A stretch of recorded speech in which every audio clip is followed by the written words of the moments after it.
വിദ്യാഭ്യാസ മേഖലയെ കാലാനുവർത്തിയായ മാറ്റത്തിന് വിധേയമാക്കുന്നതിന്റെ ഭാഗമായി സമഗ്ര ഗുണനിലവാര പദ്ധതി പ്രഖ്യാപിച്ച് മന്ത്രി വി ശിവൻകുട്ടി. കുറ്റിക്കോൾ ഗവൺമെന്റ് ഹൈസ്കൂളിൽ നബാർഡ് ഫണ്ട് ഉപയോഗിച്ച് നിർമ്മിച്ച 8 ക്ലാസ് മുറികളുടെയും അസംബ്ലി ഹാളിന്റെയും ഉദ്ഘാടന കർമ്മം നിർവഹിച്ച് സംസാരിക്കുകയായിരുന്നു മന്ത്രി.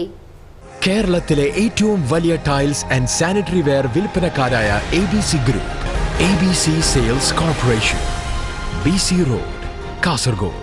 2025ഓടെ അക്കാദമിക് മികവ് കൈവരിക്കുക എന്ന ലക്ഷ്യത്തോടെ പാഠ്യപദ്ധതി പരിഷ്കരണ പ്രവർത്തനങ്ങൾ ഇതിനകം തന്നെ നടന്നുകൊണ്ടിരിക്കുകയാണെന്നും ക്ലാസ് മുറികളിൽ ഈ പരിഷ്കാരങ്ങൾ ഫലപ്രദമായി നടപ്പിലാക്കുന്നുണ്ടെന്ന് ഉറപ്പാക്കേണ്ടതും ഒരുപോലെ പ്രധാനമാണെന്നും മന്ത്രി വി ശിവൻകുട്ടി പറഞ്ഞു. വിദ്യാഭ്യാസ രംഗത്ത് ഒരു സുസ്ഥിരമായ പാത സൃഷ്ടിക്കുവാൻ കൃത്യമായ ലക്ഷ്യബോധത്തോടെ പ്രവർത്തനങ്ങൾ തുടരുമെന്നും മന്ത്രി കൂട്ടിച്ചേർത്തു. CH കുഞ്ഞമ്പു MLA അധ്യക്ഷത വഹിച്ചു. രാജ്മോഹൻ ഉണ്ണിത്താൻ MP മുഖ്യാതിഥിയായിരുന്നു.